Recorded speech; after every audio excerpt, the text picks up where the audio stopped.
नमस्कार दोस्तों, stock India YouTube channel आपका हार्दिक स्वागत करता है। फर्स्ट टाइम चैनल को विजिट करें तो सब्सक्राइब जरूर कर लें। सब्सक्राइब कर यहाँ से बेल आइकन को हिट करें, ऑल को जरूर सेलेक्ट करके रखें ताकि नई वीडियो का नोटिफिकेशन आपको मिलता रहे।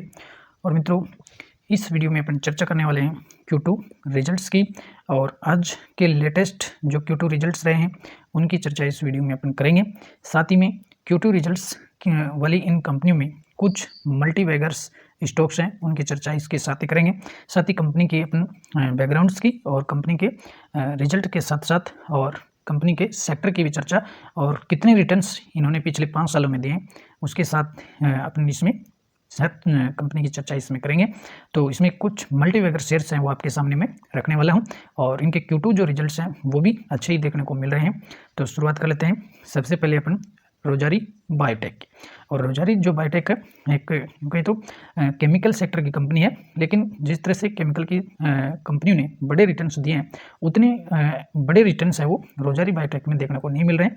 और पिछले अगर ट्रेडिंग सेशन की बात करें, यदि 20 अक्टूबर की बात करें तो 20 अक्टूबर में स्टॉक्स है वो 823 पर है वो ट्रेंड करा है। और पिछले 5 सालों के अगर रिजल्ट्स पिछले 5 सालों के अगर इसके रिटर्न्स देखते हैं तो मात्र 13% का रिटर्न मिला है। तो जहां केमिकल सेक्टर में होते हुए भी रोजारी बायोटेक ने इतने अच्छे रिटर्न नहीं दिए, लेकिन अगर ये वाला चार्ट इसका देखेंगे 2020 से लेकर के इस दौरान इसने काफ़ी अच्छे रिटर्न दिए थे, और अब स्टॉक्स है वो करीबन 40 से और 50% है वो आपको डाउन में देखने को मिल रहा है। तो लास्ट 5 ईयर में मात्र 13% का रिटर्न रोजारी बायोटेक ने दिया है।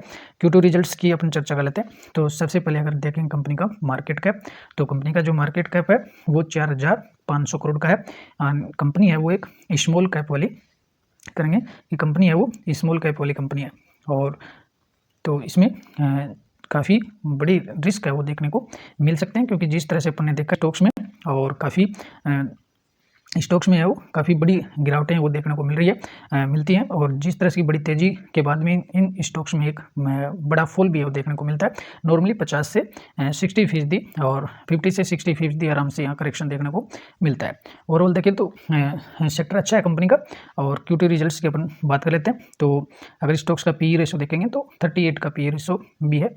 और Q1 रिजल्ट्स भी अपन चर्चा करेंगे। तो ये रहा सितंबर 23 का क्वार्टर, प्रेजेंट क्वार्टर जिसके रिजल्ट अनाउंस हुए हैं, और ये जून 23 का और सितंबर 23 का। तो सबसे पहले अपन कंपनी के रेवेन्यू की बात कर लेते हैं। कंपनी के सेल्स इस क्वार्टर में कितने रहे। तो कंपनी के सेल्स की बात करें तो इस क्वार्टर में 483 करोड़ का रहा है। पिछले क्वार्टर में 411 करोड़ का रेवेन्यू था, और पिछले वर्ष 425 था। तो इसको कंपेयर करेंगे तो 425 से बढ़ करके ईयर टू ईयर, तो ईयर टू ईयर 425 से बढ़ करके 483 हुआ। मात्र ईयर टू ईयर 14% का रेवेन्यू बढ़ा है। रेवेन्यू में 14% की जंप हुई है। और क्वार्टरली भी इसमें 411 से अगर देखेंगे तो 411 से बढ़ करके 483 हुआ है। तो यहाँ भी करीबन 10% की क्वार्टरली ग्रोथ है वो देखने को मिल रही है। कंपनी का एबिलिटा लेवल भी ठीक रहा है, 12% की जंप हुई है। और इस क्वार्टर में 63 करोड़ का एबिलिटा रहा, पिछले क्वार्टर में 57 करोड़ का था। तो एबिलिटा के लेवल पर भी यहाँ अच्छा ही परफॉर्म देखने को मिला है। और नेट प्रॉफिट की बात करेंगे तो कंपनी के नेट प्रॉफिट का कॉलम अपन देख लेते हैं।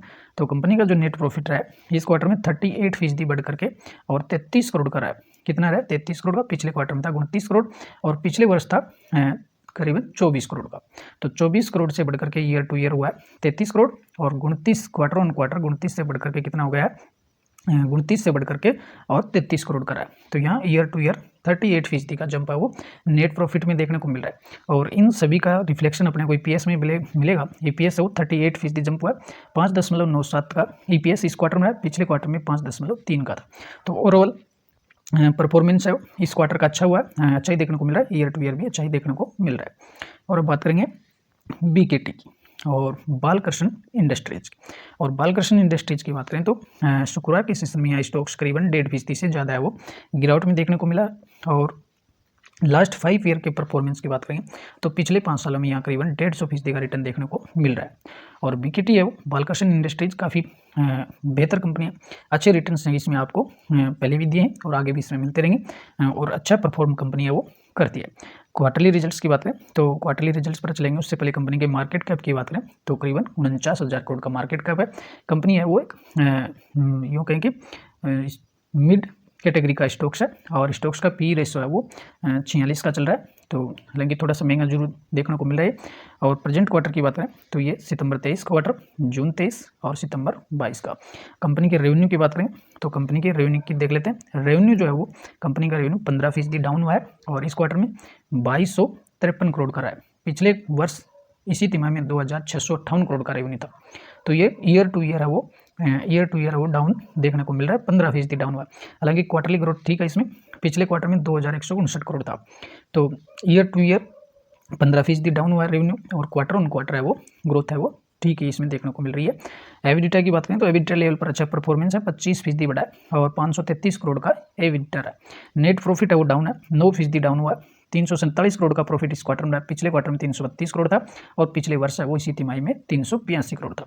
तो ये ईयर टू ईयर है वो 9% डाउन होकर 347 रहा है। हालांकि क्वार्टर ऑन क्वार्टर है वो इसमें ग्रोथ ही देखने को मिले, ईपीएस भी 9% डाउन हुआ है। तो ये कोई बड़ी बात है अपने को इसमें देखने को मिल रही, क्योंकि कंपनियां हर क्वार्टर में अच्छा ही नहीं है कि सेल्स है वो ग्रोथ करते ही जाए, तो इसमें सूखे और दिन भी देखने को मिलते हैं कंपनियों के। तो हालांकि ऑल टाइम में देखेंगे तो कंपनी का परफॉर्मेंस अच्छा है। लास्ट 5 ईयर में करीबन इसने 150% का रिटर्न है वो कंपनी ने दिया है। तो काफ़ी अच्छा स्टॉक्स है, आप इसे भी स्टडी के तौर पर रख सकते हैं। और नेक्स्ट कंपनी की बात करेंगे तो अंबर इंटरप्राइजेज, और अंबर इंटरप्राइजेज की बात कर लेते हैं। तो शुक्रवार के सेशन में स्टॉक्स है वो करीबन 2.5% से ज़्यादा की तेजी है वहाँ देखने को इसमें मिली है और बहुत ही अच्छा सुंदर स्टॉक्स है अंबर इंटरप्राइजेज। लास्ट 5 ईयर की अगर बात करेंगे तो पिछले 5 सालों में यहाँ 250% से ज़्यादा का रिटर्न है वो देखने को मिल रहा है और स्टॉक्स में बिल्कुल बहुत शानदार है वो यहाँ तेजी देखने को मिली है। पिछले 5 सालों में बहुत ही अच्छे रिटर्न मिले, करीबन इसमें 3 गुना पैसा वो अंबर इंटरप्राइजेज मिला है। हालांकि इस वर्ष में और स्टॉक्स है वो कंसोलिडेशन वाले फेज में ही चल रहा है, यहाँ इसमें हल्की सी है वो तेजी देखने को मिली है। और यदि कंपनी के और सेक्टर की बात करेंगे, पीयर कंपेरिजन अगर करेंगे तो ये कंपनी है वो कंज्यूमर ड्यूरेबल्स में काम करती है, यानी ये इलेक्ट्रॉनिक कंपोनेंट्स बनाने का काम करती है। और एसी है जो गाड़ियों के एसी वगैरह एसी जो वगैरह है उनको मैन्युफैक्चरिंग करती है कंपनी। और कंपनी के पीयर कंपनीज की बात करें तो कैंस टेक्नोलॉजी है, अंबर और इसका जीनियस पावर है, ये इसके कंपनीज के कुछ इसके कंपटीटर कंपनियाँ। और रिजल्ट्स पर अपन आ जाते हैं। रिजल्ट्स की बात करें तो कंपनी के अगर मार्केट का बात करें तो 10,200 करोड़ का है। स्टॉक्स का पी रेशो वो 197 का देखने को मिल रहा है और थोड़ा सा इसमें हाई पी पर चल रहा है। और रिजल्ट्स पर चलें तो सबसे पहले कंपनी के सेल्स की रेवेन्यू की बात कर लेते हैं। तो इस क्वार्टर में कंपनी का जो रेवेन्यू है 38% बढ़ा है और 38% ईयर टू ईयर 38% बढ़कर 454 करोड़ का रहा।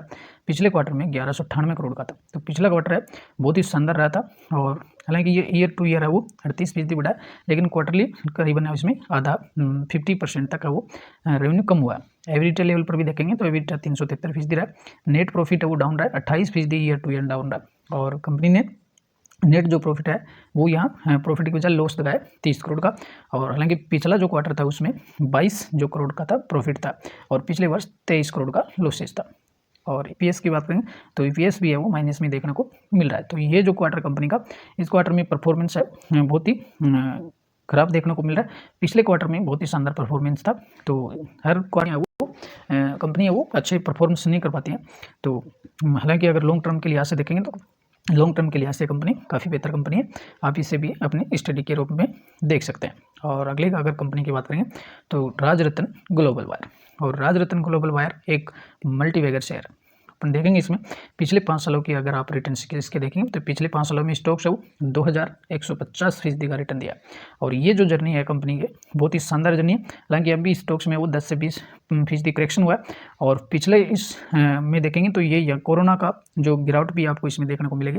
कोरोना काल को भी अगर इसमें कोरोना काल का जो डाउनफॉल है उसको उसके बावजूद भी कंपनी ने 2000% से ज़्यादा का रिटर्न दिया। तो ये राजरत्न है और काफ़ी मल्टीवैगर है वो शेयर साबित हुआ है। और कंपनी के अगर सेक्टर की बात करेंगे तो कंपनी है वो बीड वायर बनाने का काम करती है। और बीड वायर का मतलब है जो टायर जो सेक्टर होता है उसमें जो वायर्स होते हैं टायर को मजबूती देने के लिए, और उसमें जो वायर डाले जाते हैं वो स्टील के जो वायर बनाने का कार्य है वो राजरत्न ग्लोबल वायर करती है। और काफ़ी इसके अलावा इसकी जो वायर्स हैं उनका उपयोग है वो ऑटोमोबाइल, कंस्ट्रक्शन और इंजीनियरिंग सेक्टर में भी इनका प्रयोग होता है। तो काफ़ी अपनी सेक्टर में अच्छी लीडिंग कंपनी है और काफ़ी बेहतर इसके परफॉर्मेंस देखने को मिलते हैं। रिजल्ट पर अपन चलते हैं और रिजल्ट से पहले अपन कंपनी के मार्केट कैप की बात करें तो 4200 करोड़ का है। और इस क्वार्टर के रिजल्ट देख लेते हैं सितंबर 23, जून 23 और सितंबर 2022 के। तो कंपनी का जो रेवेन्यू है इस क्वार्टर में 9% डाउन हुआ और 9% डाउन होकर के 138 करोड़ का रहा। पिछले क्वार्टर में 141 करोड़ था, पिछले वर्ष 152 करोड़ था। तो इस क्वार्टर में अच्छा परफॉर्मेंस वो देखने को नहीं मिला। एबिटा भी 5% डाउन हुआ। नेट प्रॉफिट की बात करेंगे तो नेट प्रॉफिट 7% डाउन हुआ। EPS भी है वो 7% डाउन है। तो कुल मिलाकर के देखें तो ये क्वार्टर है वो कंपनी के लिए वो अच्छा नहीं देखने को नहीं मिला है। और पिछले क्वार्टर में भी ठीक है परफॉर्म रहा था। हालांकि इस क्वार्टर में EPS है, नेट प्रॉफिट है, सभी है वो डाउन देखने को मिल रहे हैं। तो हालांकि ऑल ओवर प्रदर्शन आपको अच्छा ही देखने को मिलेगा कंपनी जिसके अपन रिटर्न्स है वो पहले देख चुके हैं। पिछले 5 सालों का परफॉर्मेंस कंपनी का बहुत शानदार है, करीबन 2000% से ज़्यादा का रिटर्न देखने को मिल रहा है। तो हर कंपनी के साथ ये हो रहा है, कंपनी हर क्वार्टर में लगातार है वो बढ़ता है भाई। यहाँ जो सेल्स हैं वो जरूरी नहीं कि हर क्वार्टर में ये बिल्कुल ऊपर से ऊपर चढ़ते जाएं। तो कुछ नीचे भी सेल्स है वो डाउन भी है किसी प्रकार, जैसे महंगाई का मुद्दा है। अन्य मार्केट में कंपनी के जो प्रोडक्ट्स उनकी डिमांड है वो वर्ष भर वो एक जैसी नहीं रहती। तो क्वार्टरली रिजल्ट्स की बजाय ईयरली है वो मायने रखते हैं। और नेक्स्ट स्टॉक्स की बात करेंगे तो अगली कंपनी में बात करेंगे तो IT सेक्टर से कंट्रोल प्रिंट।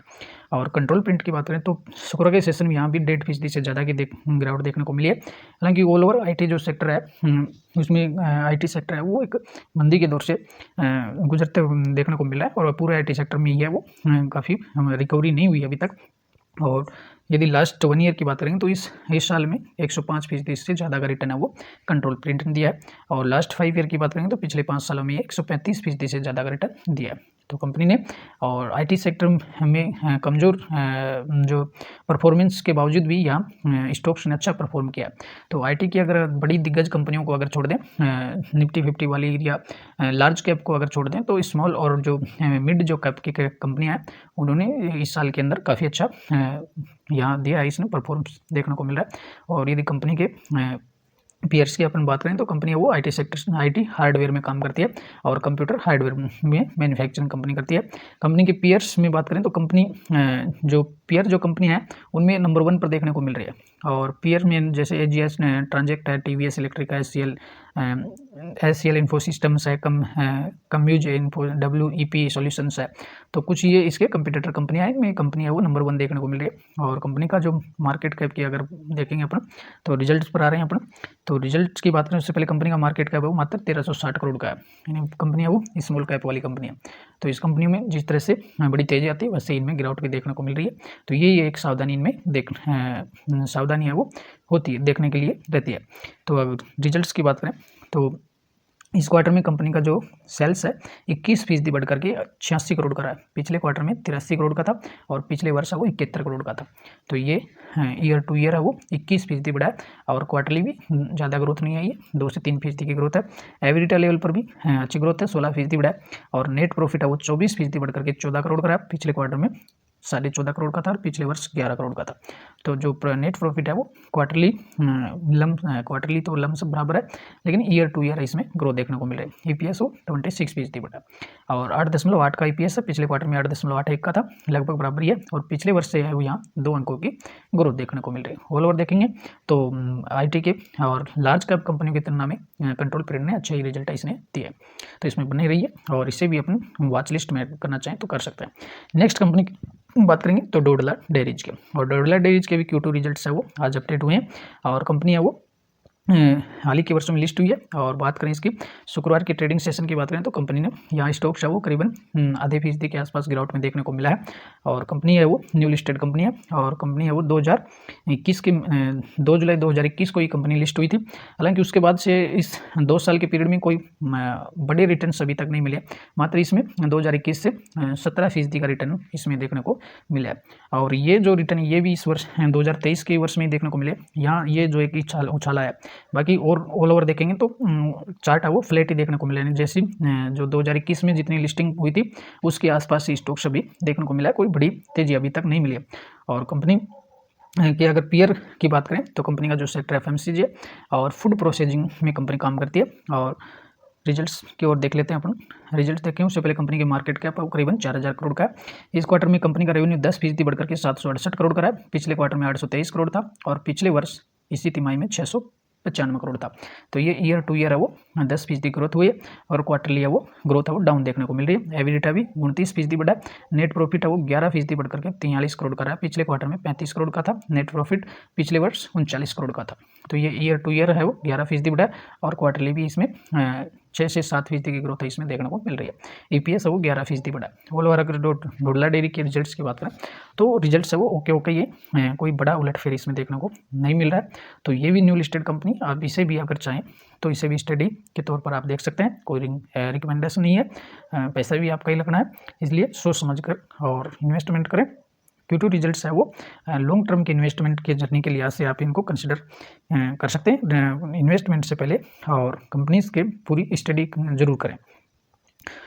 तो आशा करते हैं मित्रों वीडियो आपको हेल्पफुल लगा होगा, और पहली बार चैनल को विजिट करें तो सब्सक्राइब जरूर करें, वीडियो को शेयर और लाइक जरूर करें। नमस्कार, अगले वीडियो में फिर मिलते हैं, तब तक के लिए नमस्कार।